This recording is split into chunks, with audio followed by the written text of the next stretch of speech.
सहनाववतु सहनौ भुनक्तु सह वीर्यं करवावहै तेजस्विनावधीतमस्तु मा विद्विषावहै। ओम शांति शांति शांति। वैदिक जीवन पद्धति की इस कक्षा में आप सबका हार्दिक स्वागत है, अभिनंदन है। देवयज्ञ के मंत्रों का हम स्वाध्याय कर रहे हैं और एक एक मंत्र हमारे वाणी व्यवहार आचरण को, हमारे स्वभाव को प्रकाशित करने के लिए, प्रभावित करने के लिए, दिव्यता से भरने के लिए प्रेरित कर रहे हैं। हमारे प्रत्येक कार्य को, प्रत्येक उत्साह पूर्वक किए गए कर्म को यदि हम वेदोक्त करते हैं या वेदानुकूल आचरण करते हैं तो उससे हमको असीम सुख और शांति की अनुभूति होती है। ये वेद मंत्र हमको नया उत्साह देते हैं, हमको अलग अलग ढंग से जो संसार के भोग आकर्षण खींचते हैं, हम उनमें नहीं खींचते हैं, अपितु अपने में इतना सामर्थ्य अर्जित कर लेते हैं कि लोग हमको देख करके, हमको सुन करके हमारे व्यक्तित्व से प्रभावित होते हैं, हमारे कृतित्व से प्रभावित होते हैं। और यही इन वेद मंत्रों से हमको सीखने को मिल रहा है कि जैसे सूर्य को कोई उठाने नहीं जाता है, सूर्य जब स्वयं प्रकाशित है, प्रकाश देता है तो सब लोग उठ जाते हैं, उसके आकर्षण से आकर्षित होकर के अपने कार्यों को आरंभ कर देते हैं। ऐसे ही हम अपने जीवन को सूर्य के समान बनाएं, अग्नि के समान बनाएं, प्रकाशमय बनाएं, ज्ञानमय बनाएं और जलमय बनाएं। जल आपः शीतलत्वम, जल जैसे सबको शीतलता प्रदान करता है, जल जैसे सबके जीवन का कारण है, वैसे ही हम भी अपने गुण कर्म स्वभाव को बनाएं कि जो पदार्थ जिनको हम ग्रहण करते हैं वो हमारे स्वभाव में उतरें, उनके गुणों को हम धारण करें। तो ये प्रार्थना यहाँ पर की गई थी। ओम आपो ज्योति रसोमृतम ब्रह्म भूर्भुवः स्वरो स्वाहा, कि वह परमात्मा, वह परमेश्वर जो सर्वरक्षक है, ज्योति स्वरूप है, जगत के निमित्त कारण अनादि अनंत महान सर्वाधार सर्वव्यापक तथा आनंद स्वरूप है। हे प्रभु, यह आहुति आपके लिए है। वह सबका नियंता है, सबका वो जगत कर्ता उसको बोलते हैं, वो करता है, पालन करता है, वह हमारा भरण पोषण करता है, जन्म देने वाला है और वही फिर क्या है, अंत करने वाला है, हमारा संतुलन, मतलब इस सृष्टि का संतुलन करने वाला है। क्योंकि ये शरीर जब हमारे कार्य का नहीं बचेगा तो परमात्मा इसमें जबरदस्ती छोड़ करके नहीं रखता।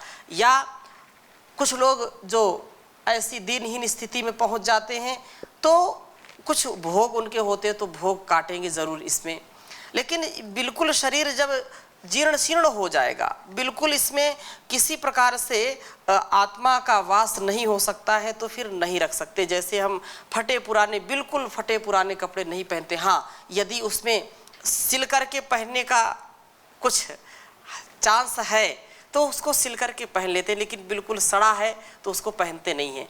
ऐसे ही परमात्मा आत्मा की व्यवस्था इन शरीरों में कैसे करता है, जैसे वह इसके लिए एक सात्विकता का, सामर्थ्य से युक्त, उत्साह से युक्त, कर्म करने में सक्षम जब तक शरीर है तब तक इसमें आत्मा को रखता है। तो ये प्रसंग चूंकि अलग है, लेकिन इतना आशय है कि हम अपनी आत्मोन्नति इतना करें आत्मोन्नति कि लोग हमसे प्रभावित हों, इतना अपने आप को प्रकाशित बना लें, क्योंकि वही हमको परमात्मा सब देने वाला है। और उसको यही बात कही, त्वमेव माता च पिता त्वमेव बंधुश्च सखा त्वमेव विद्या द्रविणम त्वमेव सर्वम मम देव देव, सब कुछ हमको देने वाला। इसलिए इस मंत्र में कहा कि आपो ज्योति, वो सर्वव्यापक है, ज्योति स्वरूप है, सबसे स्नेह करने वाला है और सब अमृतम जो नाश रहित है बल्कि दूसरों में प्राण फूकने वाला है, दूसरों को अमृतमय बनाने वाला है, दुखों से दूर करने वाला है। इसलिए उसकी शरण को हम प्राप्त करें। वह परमात्मा निश्चित रूप से उसके लिए कहा त्वमेकं शरण्यं त्वमेकं वरेण्यं त्वमेकं जगत्पालकं स्वप्रकाशं त्वमेकं जगत्कर्त्री पार्त्री प्रहर्त्री त्वमेकं परम निश्चलं निर्विकल्पं नमस्ते सतेते जगत्कारणाय नमस्ते चिते सर्वलोकाश्रयाय नमो द्वैत तत्वाय मुक्ति प्रदाय नमो ब्रह्मणे व्यापिने शाश्वताय।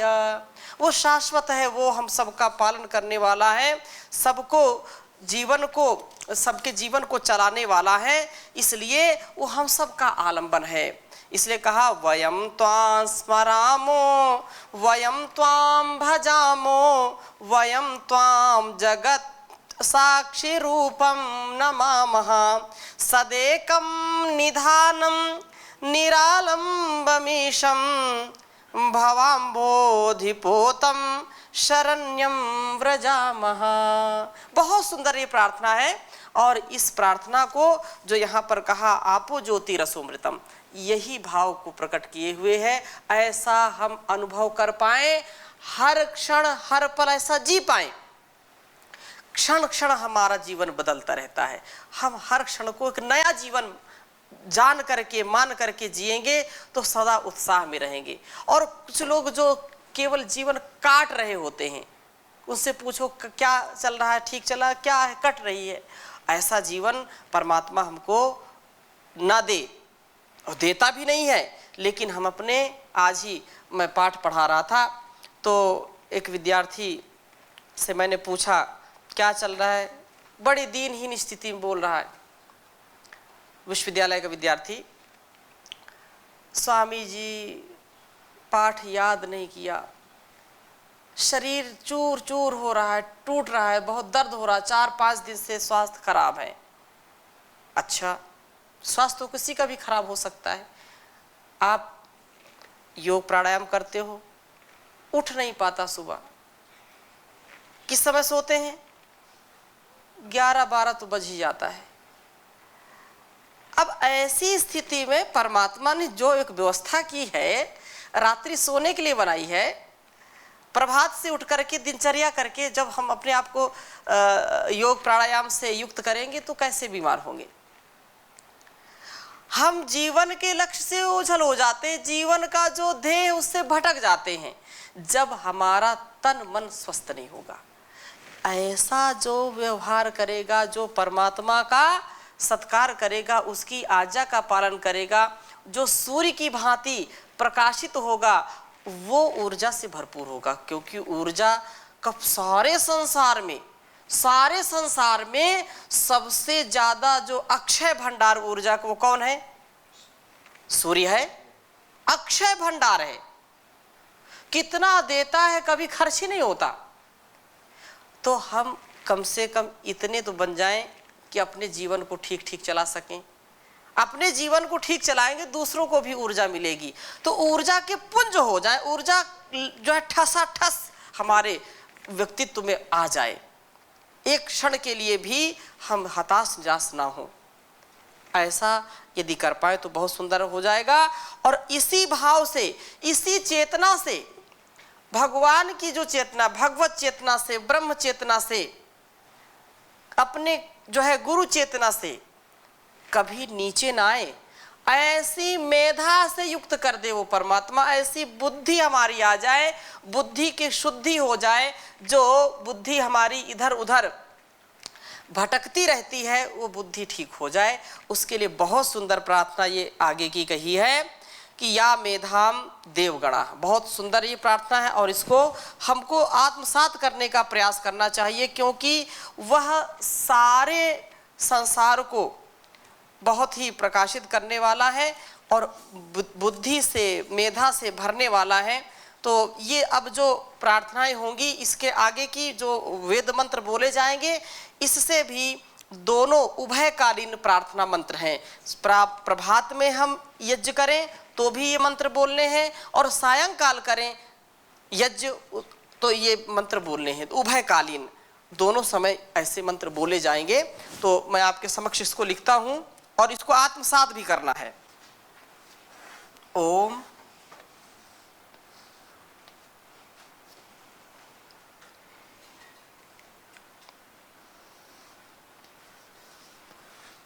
याम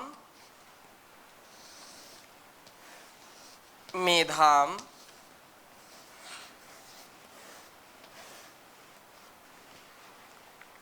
देवगणाः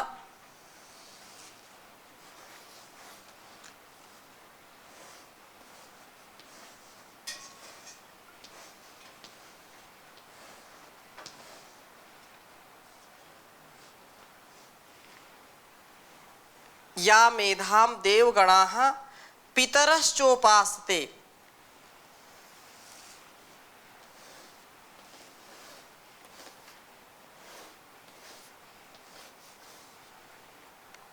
पितरश्चोपासते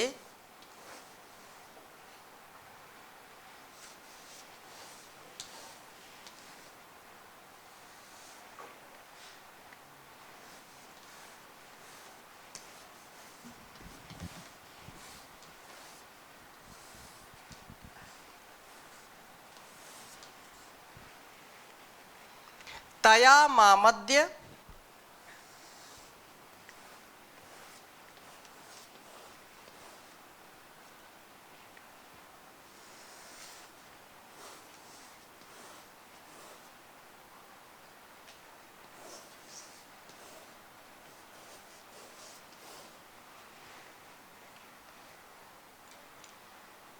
तया मामद्य मेधयाग्ने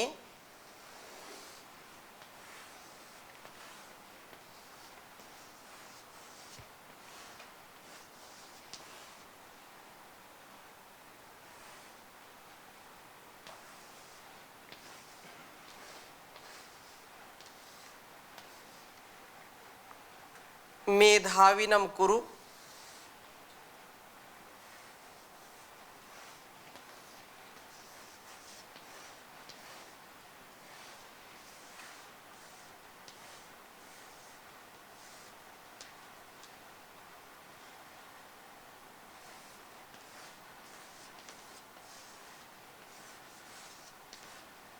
मेधाविनं कुरु स्वाहा।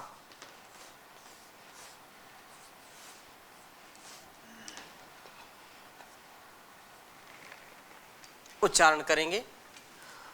ओम याम मेधाम देवगणाः पितरश्चोपासते तया मामद्य मेधयाग्ने मेधाविनं कुरु स्वाहा। या मेधाम देवगणाः पितरश्चोपासते तया मामद्य मेधयाग्ने मेधाविनं कुरु स्वाहा।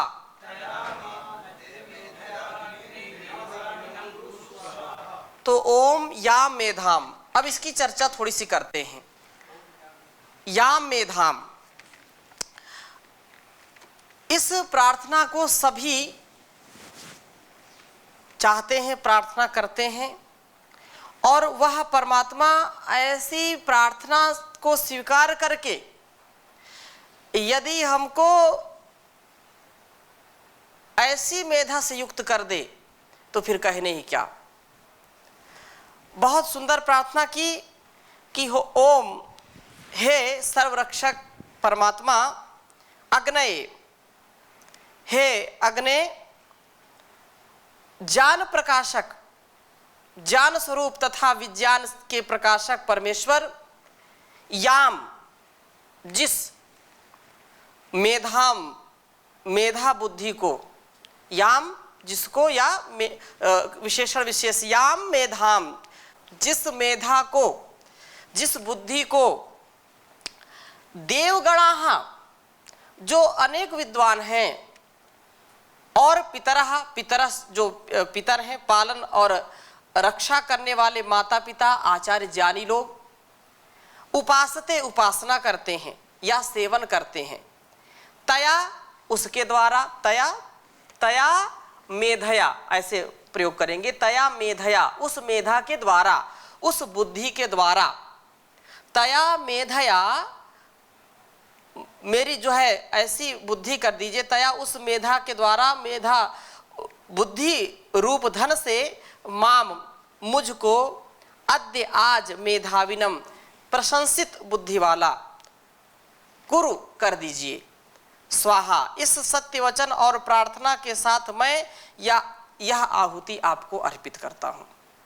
ये प्रार्थना इसमें कही कि हे मेधाविन परमात्मन, मेधाविन परमात्मन जो सबसे ज़्यादा मेधा से युक्त है, मेधा का जो भंडार है, तो हे मेधाविन परमात्मन जिस मेधा नामक बुद्धि की प्रार्थना, उपासना और याचना हमारे देवगण, पितृगण, ऋषिगण सदा करते चले आ रहे हैं, और उस मेधा से जिन्होंने अपने जीवन को जिया है, ऐसे शुद्ध बुद्ध होकर के जीवन को जिया है, निष्कलंकित, निष्पाप, निश्चल, निर्द्वंद्व, निरहंकार जीवन जिन्होंने जिया है, तो ऐसा उसी मैं मेधा की कामना करता हूं। उस मेधा बुद्धि का दान आप कृपा करके आज हम सबको उससे युक्त कर दीजिए, जिससे हमारे संपूर्ण कार्य यथाविधि संपन्न हो। क्योंकि जब तक हमारी बुद्धि की शुद्धि नहीं होगी, जब तक हमारा यह अस्तित्व जो सात्विक बुद्धि है, जो निश्चल वृत्ति है, निर्द्वंद्व वृत्ति है, निरहंकार वाली वृत्ति है, जब तक नहीं आएगी तब तक हमारा जीवन सफल नहीं हो सकता है। इसलिए यह बात कही है कि हे परमपिता परमेश्वर, या मेधाम जिस मेधा की, जिस मेधाम में माम धा दधाती धारयति में, इसलिए मुझको यहाँ पर चतुर्थी विभक्ति में कहा, अपने स्वरूप को धारण कराने वाली, जानने वाली बुद्धि को देवगणाः दिव्य गुणों से युक्त मेधावी जन जो है, पितरा अज्ञान अंधकार को दूर करके संसार की रक्षा करने वाले जो पितर जो हमसे जान में बड़े हैं, माता पिता गुरु आचार्य या जो भी सगे संबंधी हैं, जो दादा परदादा है उनको भी गिनते हैं, तो वो जो बुद्धि से, जिस मेधा से अपने जीवन को पवित्रता से जिया है, उस बुद्धि से माम अद्य आज, तया उससे माम मुझको भी आज अद्य मेधया मेधा से प्रकाश से युक्त कर दीजिए। मैं आहुति देता हूँ, आपसे ये प्रार्थना करता हूँ, याचना करता हूँ। ये याचना जो है वो अंदर की मांग है। अब कोई केवल ये कि हाँ मांग रहे हैं, मन में कुछ दूसरी बात चल रही है और मांग रहे हैं, तो वो बात नहीं। वो जब पूर्ण अभिप्सा हो, पूर्ण उसकी मांग हो कि उसके बिना हम रह नहीं सकते, जब बिल्कुल अश्रुधारा जैसी बहने लगे, बिल्कुल भाव विभोर व्यक्ति हो जाए कि नहीं ये चाहिए ही चाहिए, तो जैसे माँ बच्चे को स्तनपान कराती है, जब समझ लेती है कि अब ये दूध पिए बिना मानेगा नहीं, माँ अपने कार्य में लगी रहती है, कार्य में लगी रहती है। बच्चा एक बार बोलेगा, दो बार बोलेगा, हाँ अभी नहीं बोलेगा, या जो बिल्कुल छोटे बच्चे हैं उनकी बात अलग है, लेकिन जो थोड़े समझदार हो जाते हैं तो माँ अपने कार्य में लगी रहती है, और उसको यद्यपि माँ की ममता तो उसकी कोई समता नहीं कर सकता है, लेकिन एक उदाहरण आंशिक दिया जाता है कि जब बच्चा बिल्कुल कुछ भी अब नहीं चाहता, उसको खिलौना कुछ भी दो, उसको जो है क्या उसको जो है देते हैं, हाँ चटुई देते हैं चाटने के लिए, या खिलौना देते हैं, कुछ उसको घुंघरू देते हैं बजाने के लिए, वो कुछ भी अब नहीं चाहिए, बस उसको केवल केवल केवल दुग्ध पान भूखा है। तो माँ फिर अब सोचती है अब ये नहीं मानेगा, अब इसको सारे काम छोड़ करके वो सबसे पहले बच्चे को दूध पिलाती है। ऐसे ही जब तक हमारे अंदर पूर्ण अभिप्सा नहीं होगी, पूर्ण जिज्ञासा नहीं होगी, केवल ऊपरी मन से हम यदि बात करेंगे या केवल ढोंग ढकोसला करेंगे तो वो बात बनने वाली नहीं है। इसलिए पूर्ण जब समर्पण हो, अनकंडीशनल सरेंडर हो, तब जाकर के वह परमात्मा हमको बड़ी खरी कसौटी में तोलता है। तुम कितने गहरे पानी में हो तो पहले देखता है। ऐसे थोड़े हम संसार को धोखा दे सकते हैं लेकिन उसको धोखा नहीं दे सकते हैं। इसलिए यहाँ प्रार्थना की कि हे प्रकाश स्वरूप प्रभो, दिव्य गुणों वाले श्रेष्ठ जन और ज्ञान द्वारा रक्षक पितर जिस मेधा बुद्धि की उपासना अर्थात चाहना याचना करते हैं, उसी मेधा श्रेष्ठ बुद्धि से आज मुझे भी युक्त कर दीजिए। इसी के लिए यह प्रार्थना करता हूँ। और इस प्रकार से यजमान प्रभु से मेधा सद्गुण एवं शुद्ध मार्ग से उपार्जित धन संपत्ति को प्रार्थना करके इस नैतिक अग्निहोत्र को पूर्ण करें। अब जब हमने देव यज्ञ आरंभ किया था तो वहां भी इस प्रार्थना को कहा था। वहां पर क्या कहा था? विश्वानि देव सवितर दुरितानि परासु यद भद्रम तन आसु। तो यद भद्रम तन आसु, एक के एके साधे सब सधे सब साधे सब जाए। केवल हमारी बुद्धि मिल जाए अच्छी, एक यंत्र अच्छा मिल गया तो सारा तंत्र ठीक हो जाएगा। और सारा तंत्र अच्छा मिला है और बुद्धि तंत्र हमारा हिला हुआ है तो सारा तंत्र हम चौपट कर देंगे। तो इसलिए वहां पर सवितर दुरितानि कहा था, यद भद्रम तन्नासु, एक ही चीज की मांग की थी, शुद्ध बुद्धि की मांग की थी। और दूर करने के लिए क्या? सवितर दुरितानि, सारे दुर्गुण दुर्व्यसन दूर कर दीजिए, लेकिन एक चीज दे दीजिए। एक, यदि हमारा व्यक्तित्व या इस संसार को हमको ठीक करना है तो बुद्धि अच्छी होनी चाहिए, मेधा से युक्त होना चाहिए व्यक्ति को, और वो बुद्धि प्रज्ञावती होनी चाहिए। बहुत ही इसकी महिमा गाई है। इसलिए इस संसार में जो भी श्रेष्ठ जन होंगे वो धन संपत्ति की याचना नहीं करेंगे। वो यहाँ पर ईशोपनिषद में भी आपने पढ़ा है, यजुर्वेद के 40वें अध्याय का जो मंत्र है कि हिरण्मयेन पात्रेण सत्यस्या पिहितम मुखम तत्वम पूषण अपावृणु सत्य धर्माय दृष्टे। कि सत्य धर्माय दृष्टे, ये संसार का जो चकाचौंध वाला स्वरूप है, इस चकाचौंध परमात्मा मेरे आंखों के सामने से हटा ले और मुझको ऐसे मेधा से युक्त कर दे, ऐसे सत्य धर्म को मैं समझ सकूं, आपके स्वरूप को समझ सकूं, इस भोग विलास के जीवन को मैं छोड़ करके अपने जीवन को अच्छा बना सकूं, संपूर्ण जीवन मेरा श्रेष्ठ हो। और वो आनंद स्वरूप है, ज्ञान स्वरूप है। हे ज्ञान रूप भगवन, हमको भी ज्ञान दे दो, करुणा की 4 छींटे करुणा निधान दे दो।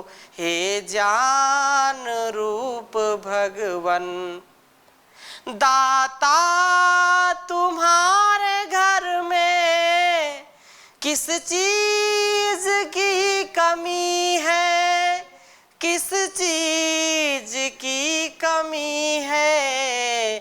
चाहो तो निर्धनों को दौलत की खान दे दो, करुणा की 4 छींटे करुणा निधान दे दो, हे ज्ञान रूप भगवन। तो हम उस ज्ञान से युक्त हो जाएं और ऐसी वाणी व्यवहार से युक्त हो जाएं, तो ये प्रार्थना जब हमारी बुद्धि ठीक होगी तभी हो पाएगा। एक शब्द हम और हमेशा याद रखें कि जब अंदर से जो कुछ हम मांगते हैं और सच्ची निष्ठा से मांगते हैं तो जरूर पूरा होता है, जरूर पूरा होता है। ये बिल्कुल सत्य है, यथार्थ है। गलत यदि हमने इच्छाएं की हैं, गलत यदि हमारे अंदर धारणा आ गई है तो उसकी भी पूर्ति होगी। इसलिए गलत चीज़ों पर ध्यान न दे करके, गलत विचारों पर ध्यान न दे करके सद्विचारों से हमको युक्त होना है, सद्बुद्धि की कामना करनी है। ये कामना वह परमपिता परमेश्वर जरूर पूरा करेगा। तो इसकी चर्चा अगली कक्षा में और हम करेंगे। अभी यहीं पर विराम देते हैं। ओम शांति शांति शांति।